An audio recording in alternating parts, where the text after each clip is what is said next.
Oh, nggak menemukan itu. Oh, mohon.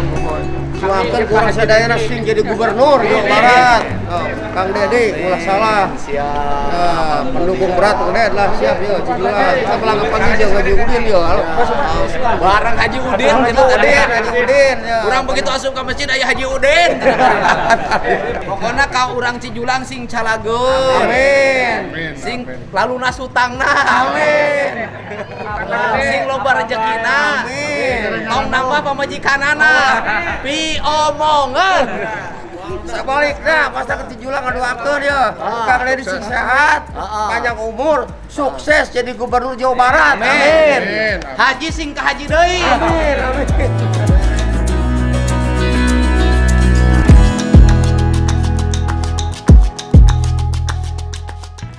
Semoga Allah selalu membimbingmu dan biarlah angin menuntun langkahmu.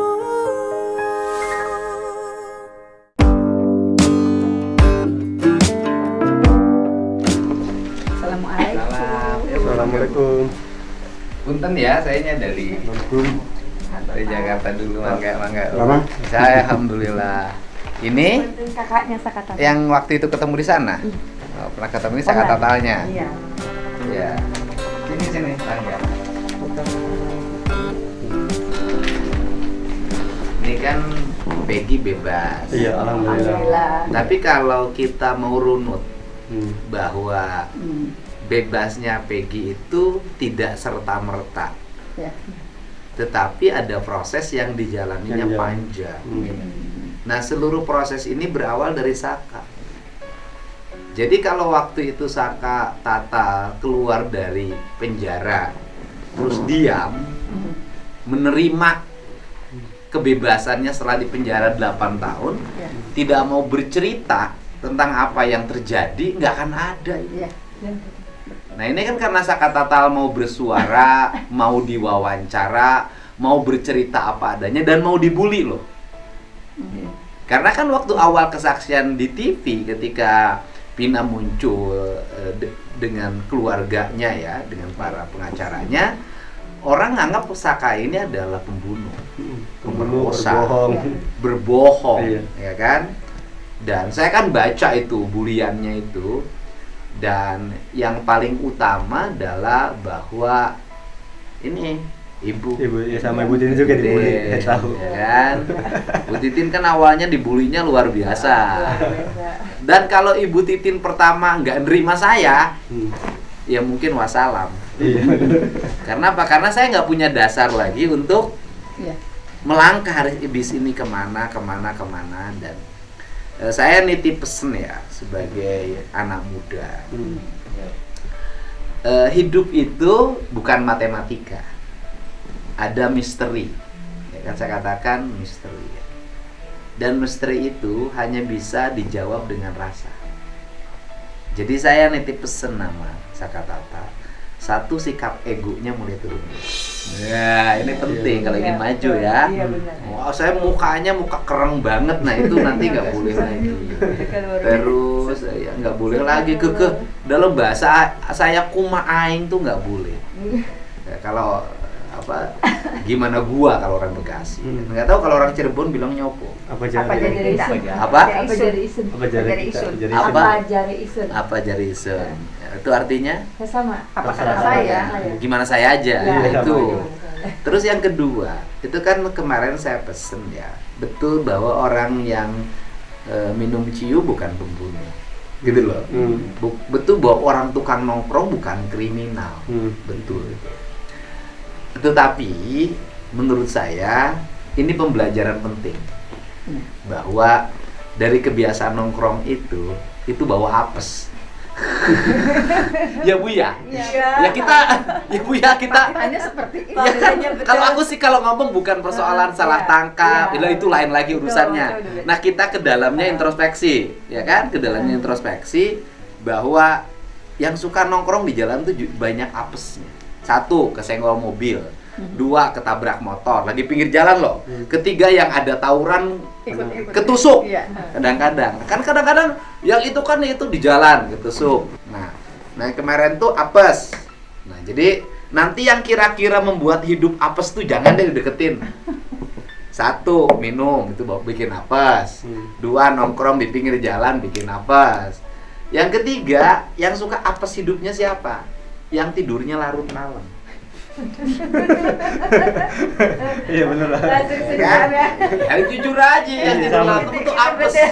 Jujur gimana nggak apes karena gimana nggak apes orang dia bangunnya siang, Siang. pasti rezekinya jauh. Iya bener. Patok ayam. Yang kedua naik motor naik mobil nanti ngantuk. Iya. Ya kan kecelakaan. Yang ketiganya sering sakit. Imunnya lemah. Nah, nih aku nih waktu ke sana tuh bengong banget ke rumahnya kamu itu. Wah, di sini bangunnya siang-siang ya. Jam 9 tuh temenmu itu, tetanggamu, saudaramu tuh nggak mau keluar dari rumah lagi ya. Aku minta kesaksiannya kan nggak mau keluar. Bangun maghrib itu, Bang. Siapa? Bangun maghrib. Hah? Bangunnya nanti maghrib. Bangunnya maghrib. Siapa itu namanya? Aku dendam sama dia. Oh, Irwan. Hah? Irwan. Siapa namanya itu? Irwan, temen Mbak. Hah? Teman Irwan. Soalnya Namanya? Irwan. dia dari Irwan. awal tuh nggak dibolehin Mbak. Itu namanya Irwan. Iya Irwan. Kalau malam melek, kalau siang tidur Iya. sampai maghrib. Orang tuanya sih Bu, saya maklumin lah ibarat tuh. Heeh. Orang tuanya takut Pak kalau anaknya ke bawah. Lah, Soalnya ini akibat rasa takut yang Iya. tadinya itu akibat pada takut ya jadi begini. Iya Pak. Kalau dari dulunya Dari pada dulu udah berani, berani coba sih, nggak iya. akan begini. Iya. Ini aku nanya, aku dendam banget sama dia. Siapa itu saudaramu yang mau keluar itu? Irwan, Bang. Namanya Irwan. Itu anaknya Sopo. Anaknya Bimas. Dimas. Hah? Ibu Mas. Ibu Mas. Iya. Bapaknya Jai. Bapaknya Jai. Iya. Ibunya Mas. awas loh nanti susah minta tolong sama aku nggak tolongin loh. Tapi dia baik Pak sebenarnya Pak. Baik. Baik gitu. Baik tuh nggak penting. Iya sih. Yang penting itu adalah ketika orang ada kesusahan dia mau nolong. Iya. Orang baik nggak ada artinya Pak. Sejuta orang baik kemudian orang lain lagi susah dia diam. Itu orang jahat namanya. Betul, Pak. Sebenarnya Betul. dia tuh mau bantu cuma orang tuanya tuh Pak kayak punya serangan jantung atau apa tuh. Dia takut itu, iya takut. Orang lagi susah tuh Iya. harus berani nolong, harus berani ngomong. Nah, paham. Ini wong Cirebon gak ada yang ngomong. Yang ngomongnya cuma Bu Titin aja. Baru denger sekarang ya. Kenapa? Ya baru denger sekarang ya. Iya, coba ini. Jadi kalau dianggap pahlawan tuh kamu loh. Anak muda, Superhero. habis di penjara 8 tahun, masih berani koar-koar, teriak-teriak, Iya. masih memperjuangkan untuk PK, ya kan? Iya. Padahal sudah bebas. Sudah bebas. Tapi kan keren orang punya jiwa seperti ini gitu loh, harus dihargai loh. Artinya wong Cirebon tuh punya nyali. Gitu, tapi bangunnya nggak boleh siang. Nggak boleh siang. Balapan. Gimana Bu? Jadinya gimana?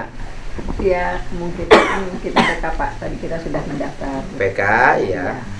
Yang sangat kami inginkan yaitu Bapak menjadi saksi Oh di ya, persidangan PK nanti. nggak ada masalah. Iya. Kalau saya sih tadinya ngusulinnya itu PK-nya tuh tunggu dulu proses RT Pasren dan AF.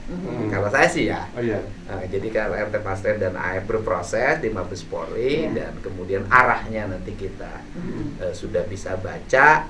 Nah, kemudian kan kuat tuh kita bikin PK. Oh iya. Gitu loh. Terakhir gitu. Tadinya begitu, tapi kan pengennya sekarang ya silahkan aja. Kalau saya ikut aja.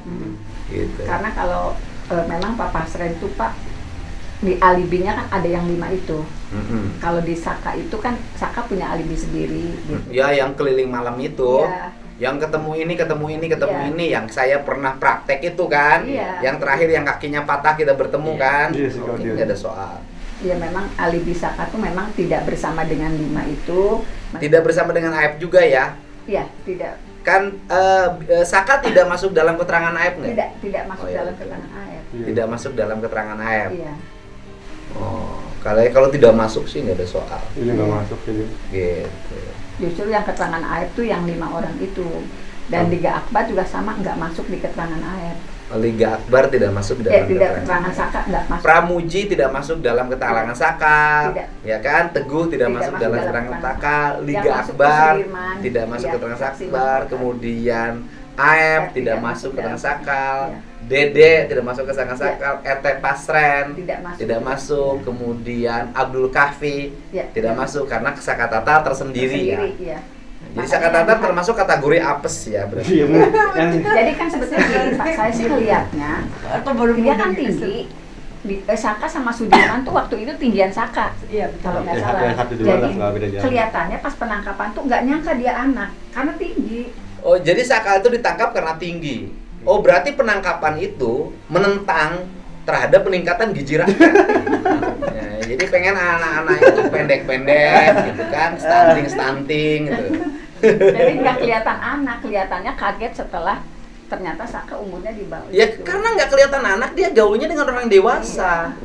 Apesnya tuh, apesnya. Ya kan gaulnya sama yang minum ciu. Waktu itu udah jadi kuli bangunan Saka tuh. Udah jadi barang. Ya karena gaulnya sama orang dewasa. Iya. Ya kan. Jadi kelihatannya memang terkejutnya ketika ditangkap tuh sudah babak belur gitu. Ternyata ini anak. Gitu makanya saya ngelihatnya juga di dakwaan kan sangat berantakan antara dakwaan Saka dengan dakwaan ke yang 5 orang itu jauh beda, Pak. Terutama peran Peggy-nya tuh jauh berbeda. Kalau di dakwaan Saka, Peggy itu turut memperkosa. Tapi kalau di dakwaan orang dewasa enggak. Jadi memang ini sudah berantakan. Oh, di dakwaan Saka Saka, Peggy turut memperkosa. Iya. Ya kan di dakwaan orang dewasa tidak hanya. Ya kan sebenarnya gini loh Bu, kalau kita mau jujur ya, Iya. Dani menjadi hilang, Iya. ya kan? Andi menjadi hilang, Peggy dibebaskan. Maka kan seluruh rangkaian peristiwa ini tidak ada.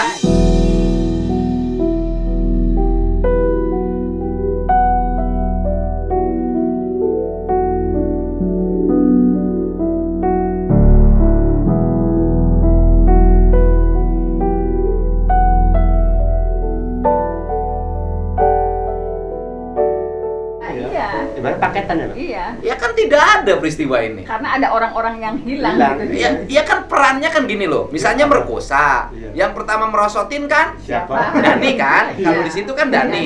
Dani. Artinya kalau tidak diprosoti sama Dani, celana dalamnya nggak melorot. Kalau celana dalamnya merot berarti tidak ada pemerkosa berikutnya, kan sederhana. Iya. Kan yang paling susah merkosa itu yang masih perawan. Iya. Ya kan? Nah, kita logika gitu aja kan. Iya. Kedua, dia terbunuh. Yang pertama pukul kan Dani. Iya. Pakai itu kan? Pertama Pakai balok. juga, iya. Pakai balok kan? Iya. Artinya kalau tidak ada pemukulan pertama berarti Enggak ada, Rek. Rangkaian Ekinya peristiwa tidak mati, jatuh. iya. Kan sebenarnya dengan ini hilang gugur. Iya. Kalau saya sih problemnya cuma satu aja, sekolahnya pada tinggi-tinggi. Masa percaya sama Sudirman? Orang dia sekelas sama saya nggak naik-naik dulu. Iya kan Bu? Iya. Indonesia ini jadi heboh begini karena percaya sama omongan Sudirman. Iya. Orang yang standarnya di bawah. Kan kalau informasi dari keluarganya, Sudirman tetap ingat saya, Pak. Kalau cerita dari ibunya, Bu nanyain ibu, katanya saya udah tanda tangan kuasanya ke Ibu Titin, bilangnya begitu. Nggak tahu jadi dia familiar dengan nama saya. Sekarang Sudirman sudah tidak dibutuhkan lagi. Iya, terus mau diapain Mas? Dalam saksi mahkota. Dia mau dibalas. Mau diapain misalnya tetap ada di Polda, kan mau diapain lagi tuh anak. Iya. Harusnya segeralah sekarang kan kekhawatiran kita Sudirman dihadirkan di dalam persidangan Peggy, ternyata kan tidak dihadirkan, ya sudah selesai. Tetapi kan keterangan Sudirman dibacakan seolah mengakui Peggy pelakunya. Iya. Iya. Sementara kan memang Sudirman kita dari tanggal 23 ketika dibawa juga kan udah nggak pernah bisa komunikasi. Ya harusnya kan sebelum tanya Sudirman tuh saya tanya sama wali kelasnya dulu. Iya. Ya. Wali kelasnya kan nggak percaya sama Sudirman sehingga nggak naiknya 4 kali kan, 4 tahun. Kan harusnya, makanya kan makanya saya selalu nanya ijazahnya mana. Iya. Loh, kok 17 tahun umurnya? Baru Waktu lulus SD. Berarti ini kan bermasalah. Dan itu kan saya punya kakak sendiri almarhum namanya Waade. Dia 6 tahun nggak naik kelas 1.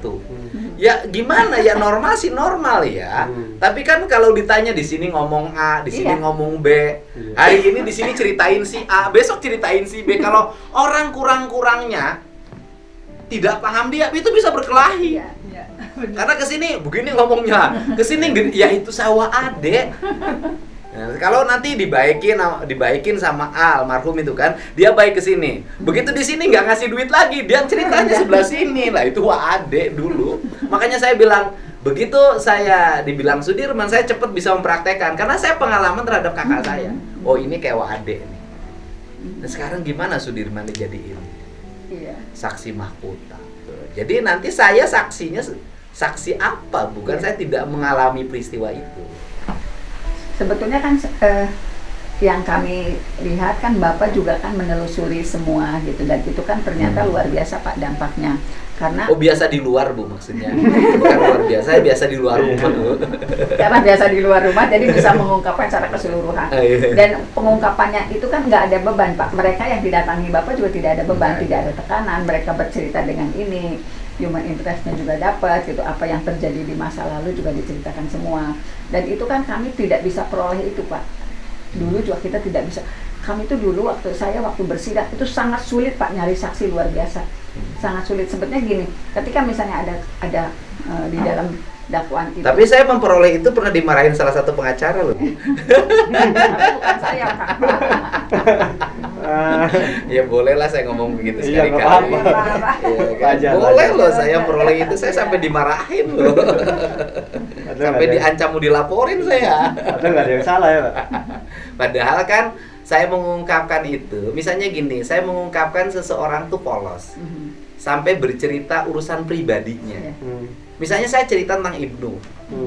Ibnu kan cerita urusan pribadinya sampai beli cewek di Cirebon. Loh, orang jangan takut bahwa aib Ibnu terbongkar, tidak. Justru orang akan memandang bahwa Ibnu itu pasti jujur. Jujur, iya Bang. Jangankan bercerita tentang pengalamannya tidur sama Peggy Setiawan. Iya. Orang beli cewek aja dia ceritain. Kalau bicara aib sendiri aja dia ceritain. Artinya betapa jujurnya Ibnu. Ibnu lebih jujur dibanding para pejabat, dibanding saya. Loh kalau saya pasti sembunyiin. Ya kan? Kita jujur-jujuran aja sih. Saya nggak mungkin bisa cerita sama Ibnu, pasti nggak pernah. Kalau ketemu cewek juga pura-pura nggak kenal.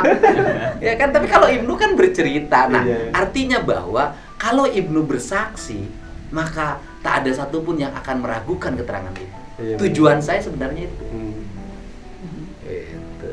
Jadi ya paling utama ibu lah. Dan saya kagum sama bapaknya. Setia mendampingi istrinya. Sekarang aja belum ada lepas.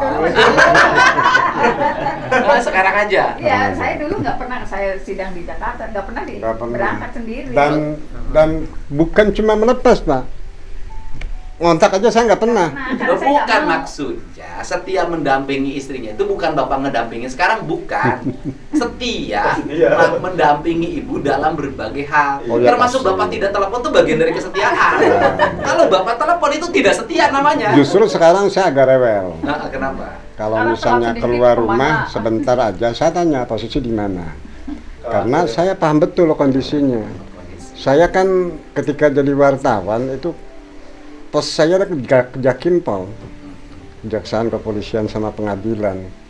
Jadi tahu persis. Maka ketika muncul kasus ini, proteksi saya ke keluarga juga sangat luar biasa. Ke anak kayak minum obat, bahkan lebih daripada minum obat. Posisi di mana? Kalau bawa mobil kunci semua, sangat proteksi. Oh iya, hal ini harus protektif. Dan ke istri juga sama. Jadi kalau misalnya istri saya mau keluar kota nggak mau dampingin, saya marah. Kalau dulu syukur nggak ngerjain saya. Kalau sekarang saya marah gitu kan. Maka resikonya ya saya kan setiap ketemu dengan siapapun saya nggak ngaku sebagai suami Bu Titin, sebagai drivernya. Iya. Saya supirnya. Dan yang paling utama kesabaran itu adalah melepaskan istri bapak beracara yang tidak dibayar loh Pak. Ya. Harus punya, saya kebayang tuh harus punya duit sendiri, BBM, bayar tol sendiri. Sedangkan dalam posisi ibu kan bukan pengacara kayak pengacara lain kliennya banyak. Dan saya sangat ngelos Pak. Dan kita tidak pernah misalnya sebut saja ketika 2016-2017 ya. Jadi satu malam dia itu jatuh Pak, mungkin kena kecapean, jatuh lalu kemudian kebetulan kamar kita di lantai 2, itu saya sampai gendong ke bawah, bawa ke rumah sakit dan saya waktu itu nggak punya duit Pak, ada duit 400 inget saya tuh. Nah, lalu ke Putra Bahagia harusnya dirawat. Ternyata dia nggak mau karena besoknya sidang. Waktu itu harus bayar 840. Saya punya uang 400. Sementara masa ke rumah sakit ngutang. Akhirnya kemudian saya telepon teman, saya pinjam sampai hari ini nggak keganti karena teman saya keburu meninggal. Ini cerita beracara ini berat banget ya. Nah besoknya kemudian Pak, ini saya papah untuk menghadiri sidang tuh. Saya sudah bilang substitusi aja ke orang, dianya nggak mau. Sampai saya papa, sayangnya ketika sidang itu kan tidak boleh didampingi karena tertutup. Jadi saya di kaca itu nggak ngelihat sidang, dia tuh istri aja takut jeblak. Memang saya juga sempat pingsan sih Pak di kamar mandi. Iya, kalau menurut saya sih Peggy lebih beruntung ya dibanding 7-8 terpidana lainnya termasuk Sakatata kan. Karena Peggy masuk ketika suasana terbuka. Iya. Benar. Ketika orang ketidakpercayaan terhadap penanganan ini sudah 90% tidak percaya. Setelah itu publiknya berpihak. Setelah itu lagi musimnya TikTok. Luar biasa kan, dahsyat ini. Nah, sedangkan ibu pada waktu itu semua publik beranggapan bahwa ini benar.